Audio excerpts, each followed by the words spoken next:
বিসমিল্লাহির রহমানির রহিম।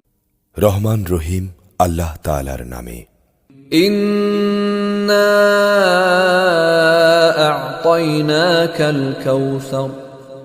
হে নবী, আমি অবশ্যই তোমাকে নেয়ামতে পরিপূর্ণ কাউসার দান করেছি। ফাসাল্লি লিরাব্বিকা ওয়ানহার।